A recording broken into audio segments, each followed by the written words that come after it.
Bullies torn her jacket apart. Her karate slam left them speechless. Kira Nakamura had always been the type of person who preferred the shadows to the spotlight. At Jefferson High School in Denver, Colorado, she moved through the hallways like a ghost, her slight frame barely registering among the sea of students rushing between classes. Her black hair hung in straight curtains around her face, and her dark eyes rarely met anyone else's gaze for more than a fleeting second. She wore oversized sweaters that seemed to swallow her whole, and her worn canvas shoes made no sound against the polished linoleum floors. The other students at Jefferson barely noticed her existence, which was exactly how Kira preferred it. She had transferred to the school 3 months ago when her father's job relocated their family from San Francisco, and she had worked hard to maintain her invisibility. During lunch, she sat alone at a corner table in the cafeteria, methodically eating her homemade bento while reading paperback novels. In class, she took meticulous notes but never raised her hand to speak unless directly called upon by a teacher. What none of her classmates knew was that Kira had been studying Shotokan karate since she was 6 years old. Her sensei back in California had been grooming her for national competitions, and she had earned her black belt just before the move to Colorado. The calluses on her knuckles and the subtle definition in her arms were hidden beneath her baggy clothing, and she had made a conscious decision not to mention her martial arts background to anyone at her new school. Her parents had always taught her that true strength came from restraint, and she believed that her skills should only be used for protection, never aggression. This philosophy of quiet strength was about to be tested in ways Kira never imagined. The first sign of trouble came on a Tuesday morning in October. Kira was walking to her locker when she felt a sharp push between her shoulder blades. She stumbled forward, her books scattering across the floor, and heard the unmistakable sound of mocking laughter behind her. When she turned around, she saw 3 students standing there with smirks on their faces. The leader of the group was a tall, athletic boy named Brett Morrison. He had the kind of confident swagger that came from being the star quarterback of the football team, with perfectly styled blonde hair and a smile that seemed permanently etched in arrogance. His Letterman jacket hung open over a tight-fitting t-shirt that showed off his muscular build, and he stood with his hands on his hips as if he owned the entire hallway. Flanking him were his 2 closest friends and teammates. To his left stood Jake Peterson, a stocky boy with buzzed brown hair and small, mean eyes that seemed to enjoy other people's discomfort. He was shorter than Brett, but made up for it with an aggressive demeanor and a tendency to crack his knuckles when he was looking for trouble. On Brett's right was Tyler Hayes, a lanky redhead with freckles and a nervous laugh that he used to punctuate his friends' cruel comments. Tyler was clearly the follower of the group, always looking to Brett for approval before speaking or acting. "Whoops," Brett said with exaggerated innocence, his voice dripping with false concern. "Sorry about that, new girl. Maybe you should watch where you're going." Jake snickered and added, "Yeah, maybe if you weren't buried in those weird books all the time, you'd see what's coming." Tyler's nervous laugh echoed through the hallway as other students began to notice the commotion. Some stopped to watch, their expressions ranging from curiosity to discomfort, but none of them made any move to help. A few teachers were visible in the distance, but they seemed oblivious to what was happening, focused on their own conversations and morning routines. Kira felt her face flush with embarrassment as she knelt to gather her scattered books. Her hands trembled slightly as she reached for her chemistry textbook, which had landed near Brett's expensive sneakers.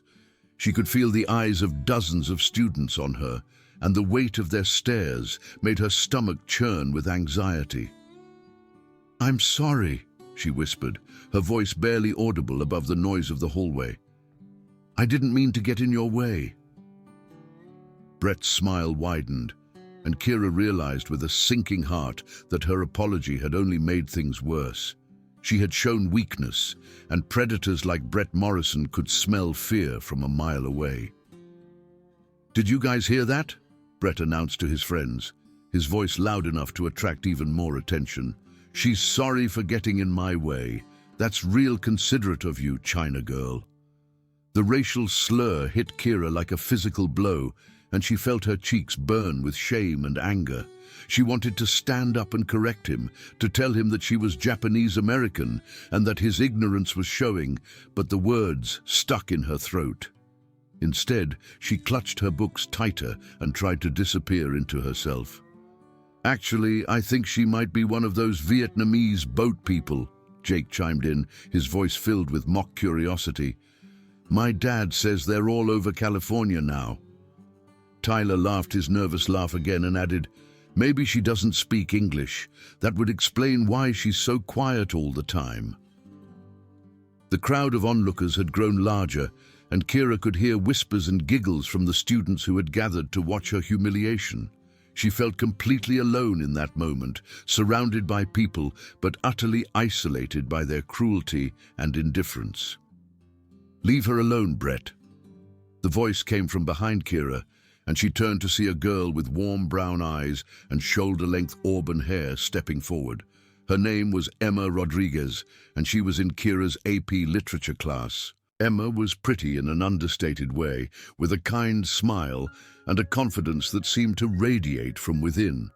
She wore a vintage band t-shirt and dark jeans, and she carried herself with the easy assurance of someone who was comfortable in her own skin. "What's it to you, Rodriguez?" Brett asked, his tone becoming more aggressive. "This doesn't concern you." Emma stepped closer to Kira and helped her gather the last of her books. "Actually, it does concern me. Kira's in my lit class, and she's one of the smartest people I know. Maybe you should try reading a book sometime instead of picking on people who actually use their brains." The crowd murmured appreciatively at Emma's comeback, and Kira felt a flutter of gratitude in her chest. No one had ever stood up for her like this before, and the fact that Emma even knew her name sent a warm feeling through her body. Brett's face darkened with anger, and for a moment, Kira thought he might actually hit Emma. His fists clenched at his sides, and his jaw tightened with barely controlled rage. But then he seemed to remember where he was and who was watching, and his expression shifted back to its usual arrogant smirk. "Whatever," he said with a dismissive wave of his hand. "Come on, guys, we're going to be late for first period." As the three boys walked away, Brett called over his shoulder, "See you around, China girl. Try to stay out of people's way." The crowd began to disperse, and Kira finally allowed herself to breathe normally again. Emma stood beside her, her expression concerned and sympathetic. "Are you okay?" Emma asked, her voice gentle but strong. "Those guys are total jerks. You shouldn't let them get to you." Kira nodded, though she wasn't sure if she was actually okay or just pretending to be. "Thank you," she said quietly. "You didn't have to do that." Emma smiled and shrugged. "Yeah, I did. Nobody deserves to be treated like that, especially not by Neanderthals like Brett Morrison." They walked together toward their lockers, and Kira found herself stealing glances at Emma's profile. There was something about her new friend that made her feel safer, as if Emma's presence created a protective bubble around them both. For the first time since arriving at Jefferson High, Kira felt like she might have found someone who actually cared about her as a person. But as they parted ways to go to their respective classes, Kira couldn't shake the feeling that her encounter with Brett Morrison was far from over. She had seen the look in his eyes when Emma had challenged him, and she knew that bullies like him didn't just give up and move on. They escalated. She was right. Over the following weeks, Brett and his friends made Kira's life a living hell. They seemed to have an uncanny ability to find her in the most vulnerable moments, striking when she was alone and defenseless. In the cafeteria, they would accidentally bump into her as she carried her lunch tray, sending her food flying across the floor. In the hallways, they would knock books out of her hands or step on her feet as they passed by. During gym class, they would throw dodgeballs at her with unnecessary force, laughing as she stumbled and fell. The worst part was that they were clever about it. Their attacks always appeared accidental to any adults who might be watching, and they were quick to offer fake apologies that fooled the teachers, but not Kira. She knew that every accident was carefully planned and executed, designed to maximize her humiliation while minimizing their risk of getting caught. Kira found herself dreading school each morning, her stomach churning with anxiety as she walked through the front doors of Jefferson High. She started taking different routes to her classes, trying to avoid the areas where Brett and his friends liked to congregate. She ate lunch in the library instead of the cafeteria, and she lingered in classrooms after the bell rang, hoping to avoid the chaos of the hallways. But no matter how hard she tried to stay invisible, they always found her. The situation reached a new level of cruelty on a cold November morning when Kira was walking to her locker before first period. She was wearing her favorite jacket, a vintage denim piece that had belonged to her grandmother in Japan. It was one of the few things she had that connected her to her heritage, and she treasured it despite its worn appearance and frayed edges.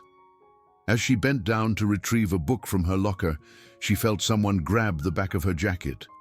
Before she could react, she heard the sound of fabric tearing, and suddenly she was being yanked backward. She spun around to see Brett Morrison holding a large piece of her jacket's sleeve, his face twisted with mock concern. "Oh no," he said in a voice dripping with false sympathy. "Looks like your jacket fell apart. That's what happens when you buy clothes at the thrift store, I guess." Jake and Tyler were standing behind him, both of them grinning with cruel satisfaction. Jake held another piece of the jacket's fabric, and Tyler was already reaching for the remaining threads that hung from Kira's shoulder. "Please," Kira whispered, her voice breaking with emotion. "Please don't. That was my grandmother's." Brett's smile widened at the desperation in her voice. "Oh, it's a family heirloom? That makes it even more pathetic. Did your grandmother get it from a refugee camp?" The racist comment hit Kira like a slap, but what hurt even more was watching her grandmother's jacket being destroyed in front of her eyes. She felt tears welling up in her eyes, and she knew that once they started falling, her humiliation would be complete. "Stop it!" Emma's voice cut through the crowd of onlookers like a sword, and suddenly she was there, standing between Kira and her tormentors. Her face was flushed with anger, and her hands were clenched into fists at her sides. "You're disgusting," Emma said, her voice shaking with rage. "All three of you. How can you just stand there and destroy someone's property like that?" Brett's expression hardened, and Kira could see that Emma's interference had pushed him past his breaking point. He stepped closer to Emma, using his height and bulk to try to intimidate her. "You know what, Rodriguez? You're starting to really annoy me. Maybe you need to learn to mind your own business." Emma stood her ground, refusing to be intimidated. "And maybe you need to learn to pick on someone your own size." The crowd around them had grown silent, sensing that something significant was about to happen. Even the usual chatter and noise of the hallway seemed to fade away, leaving only the sound of breathing and the distant hum of fluorescent lights. Brett reached out and grabbed Emma's wrist, his grip tight enough to leave marks. "I think it's time someone taught you a lesson about respect." That was the moment when something inside Kira finally snapped. She had spent her entire life being taught that violence was never the answer, that true strength came from restraint and self-control. Her sensei had drilled into her the importance of using her skills only for protection, never for aggression or revenge. But watching Brett Morrison grab Emma's wrist, seeing the fear flash across her friend's face, Kira realized that sometimes protection required action. "Let go of her." Kira's voice was quiet, but there was something in her tone that made everyone in the hallway turn to look at her. She was standing straighter than anyone had ever seen her stand, her shoulders back and her chin raised. The tears had dried on her cheeks, and her dark eyes were blazing with a fire that none of them had ever seen before. Brett laughed, but there was an edge of uncertainty in his voice. "What are you going to do about it, China girl? You gonna kung fu me? I said let go of her. This time, Kira's voice was stronger, more commanding. She took a step forward, and something in her movement made Brett instinctively take a step back. He was still holding Emma's wrist, but his grip had loosened slightly. You know what? Brett said, his voice getting louder as he tried to regain control of the situation. I think both of you freaks need to learn your place. He shoved Emma hard, sending her stumbling backward into a row of lockers. The sound of her body hitting the metal doors echoed through the hallway, and Kira heard Emma gasp in pain as she slid down to the floor. That was the moment when Kira's self-control finally disappeared completely. She moved with a speed and precision that shocked everyone watching.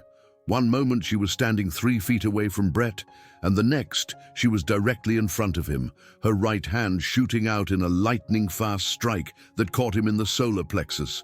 Brett doubled over, gasping for air, his face turning red as he struggled to breathe.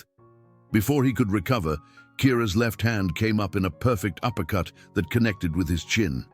Brett's head snapped back, and his eyes went wide with shock and pain. He stumbled backward, his hands flying up to his face as blood began to flow from his nose. "You crazy!" Jake started to say, but his words were cut off as Kira spun around and delivered a devastating roundhouse kick to his midsection. The kick landed with a solid thud, and Jake crumpled to the floor, curled up in a ball and whimpering. Tyler tried to run, but Kira was faster. She grabbed him by the collar of his shirt and spun him around, then swept his legs out from under him with a perfectly executed foot sweep.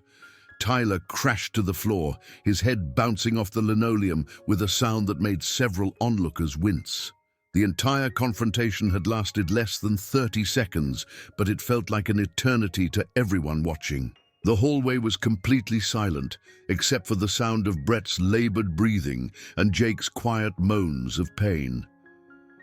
Kira stood over her defeated tormentors, her chest rising and falling rapidly as the adrenaline coursed through her system. Her black hair had fallen across her face, and her dark eyes were still blazing with barely controlled fury. She looked like a completely different person from the quiet, submissive girl who had been their victim just moments before. Brett slowly pulled himself to his feet, his hand pressed to his bleeding nose. His Letterman jacket was torn at the shoulder, and there was a cut on his lip that was already beginning to swell. He looked at Kira with a mixture of fear and disbelief, as if he couldn't quite comprehend what had just happened to him. "You're gonna pay for this," he whispered, his voice thick with blood and pain. "You have no idea who you're messing with." Kira took a step closer to him, and Brett instinctively backed away. When she spoke, her voice was calm and steady, but there was an undertone of steel that made everyone in the hallway pay attention. "No," she said quietly, "you have no idea who you've been messing with. I've been training in karate since I was 6 years old, and I've been holding back because I was taught that violence should only be used for protection. But you just threatened my friend, and that changes everything." She paused, her eyes never leaving Brett's face. "If you ever touch Emma again, if you ever say another racist comment to me, if you ever try to bully anyone else in this school, I will make what just happened to you look like a warm-up. Do you understand me?" Brett nodded quickly, his earlier arrogance completely gone. Blood was still trickling from his nose, and his hands were shaking slightly as he held them up in a gesture of surrender. "I could have broken your nose," Kira continued, her voice still unnaturally calm. "I could have shattered your ribs or dislocated your shoulder, but I didn't, because I'm not like you. I don't hurt people for fun or to make myself feel better. I only fight to protect myself and the people I care about." She looked down at Jake and Tyler, who were still lying on the floor. Jake was slowly trying to sit up, his face pale and sweaty, while Tyler remained motionless, staring up at the ceiling with a dazed expression. "That goes for your friends too," Kira said. "All 3 of you are going to leave me alone from now on. You're going to leave Emma alone. You're going to stop picking on other students who can't defend themselves. And if I hear that you've been causing trouble for anyone else, I'll come looking for you."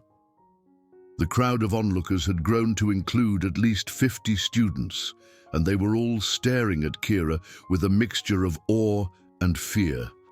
Some of them had their phones out, recording the aftermath of the confrontation, while others were whispering excitedly to their friends about what they had just witnessed.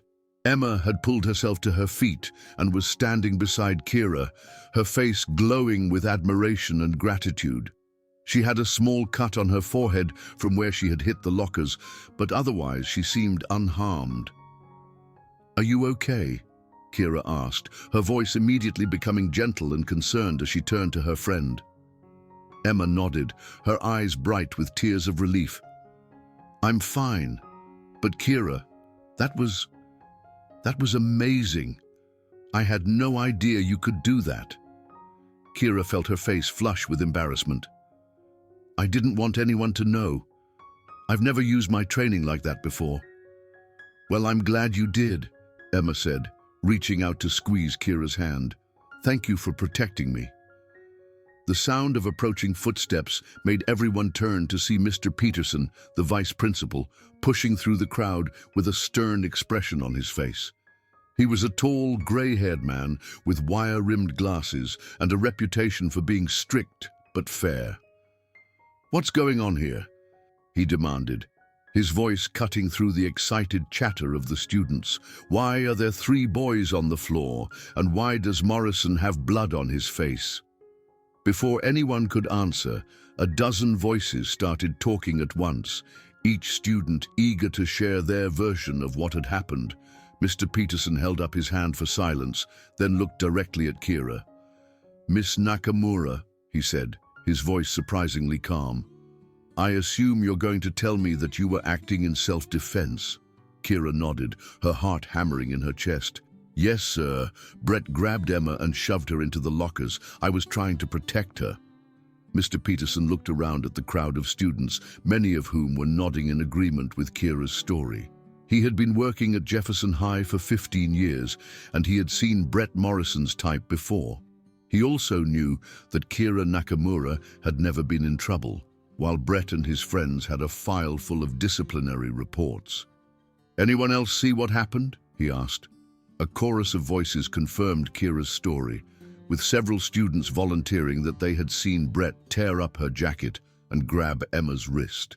Mr. Peterson listened carefully, his expression growing more serious with each testimony.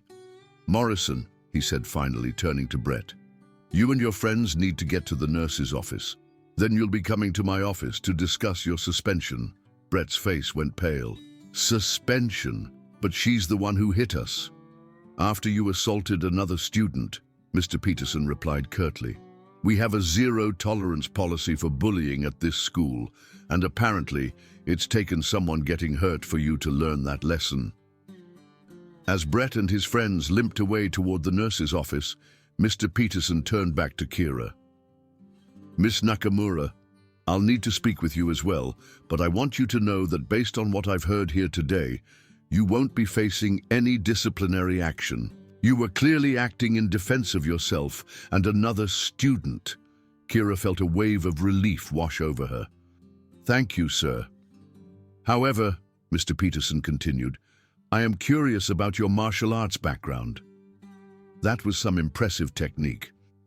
"I've been studying Shotokan karate for most of my life," Kira admitted, "but I've never had to use it in a real fight before." Mr. Peterson nodded thoughtfully. "Well, I hope you won't have to use it again. But I'm glad you knew how to protect yourself and your friend." As the vice principal walked away and the crowd began to disperse, Emma grabbed Kira's arm excitedly. "That was incredible," she whispered. "You moved like something out of a movie. Where did you learn to fight like that?" Kira smiled shyly. "My sensei back in California. He always told me that the best fight is the one you never have to have.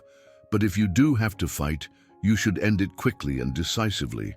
"Well, you definitely ended it," Emma said with a laugh. "Did you see Brett's face when you hit him? I don't think he could believe what was happening." Over the next few days, word of the confrontation spread through Jefferson High like wildfire. Students who had never spoken to Kira before were suddenly approaching her in the hallways, some to congratulate her, and others simply to satisfy their curiosity about the quiet girl who had taken down the school's star quarterback. The story grew in the telling, with each version becoming more dramatic and exaggerated. Some students claimed that Kira had thrown Brett clear across the hallway, while others insisted that she had used some kind of ancient Japanese sword technique. The truth was impressive enough, but the legend that grew around it was even more so. Brett Morrison and his friends returned to school after a 3-day suspension, but they were completely different people. Brett walked through the hallways with his head down, avoiding eye contact with other students. The swagger was gone from his step, and he seemed to have aged years in the span of a few days. Jake and Tyler stuck close to him, but they too seemed subdued and cautious. More importantly, the bullying stopped completely, not just against Kira, but against other students as well. Word had spread that there was someone at Jefferson High who wouldn't tolerate that kind of behavior, and the school's atmosphere began to change for the better. Kira found herself in the strange position of being both feared and respected. Students would nod respectfully when they passed her in the hallways, and some of the younger, more vulnerable kids would seek her out when they were having problems with bullies. She never had to use her martial arts skills again, but the mere knowledge that she possessed them seemed to be enough to keep potential troublemakers at bay. Her relationship with Emma deepened as well. They began spending more time together, studying in the library and eating lunch in the cafeteria. Emma introduced Kira to her circle of friends, and for the first time since arriving at Jefferson High, Kira felt like she truly belonged somewhere. One afternoon, about a month after the confrontation, Kira was walking to her locker when she heard someone call her name. She turned to see Brett Morrison approaching, his expression nervous and uncertain. "Can I talk to you for a minute?" he asked, his voice quiet and respectful. Kira nodded, curious about what he could possibly want to say to her. Brett took a deep breath and looked directly into her eyes. "I wanted to apologize," he said, "for everything, the things I said, the way I treated you, what I did to Emma. It was wrong, and I'm sorry." Kira studied his face carefully, looking for any sign of deception or mockery. But all she saw was genuine remorse and shame. "I've been thinking a lot about what you said," Brett continued, "about how you could have really hurt me, but you chose not to. I realized that you showed me more mercy than I ever showed you, and that's something I'll never forget." He paused, seeming to struggle with his words. "I know I can't undo what I did, but I want you to know that I'm trying to be better. I've been talking to the school counselor, and I'm working on anger management. I want to be the kind of person who protects people instead of hurting them." Kira felt a flicker of respect for Brett's honesty. It couldn't have been easy for him to swallow his pride and approach her like this. "I appreciate you saying that," she said quietly, "and I hope you mean it." "I do," Brett said firmly. "I know I don't deserve your forgiveness, but I wanted you to know that I'm sorry." As he walked away, Kira felt a sense of closure that she hadn't expected. She had stood up for herself and for Emma, and she had shown that it was possible to be strong without being cruel. The bullying had stopped. The school was a safer place, and she had found her place in the world. That evening, as she practiced her kata in the family's backyard, Kira reflected on everything that had happened. She had learned that sometimes the greatest strength came not from avoiding conflict, but from facing it with courage and integrity. She had discovered that she could be both gentle and fierce, both compassionate and formidable. Most importantly, she had learned that standing up for what was right, even when it was difficult or scary, was always worth it. The quiet girl who had once tried to disappear into the background had found her voice, and Jefferson High School would never be the same.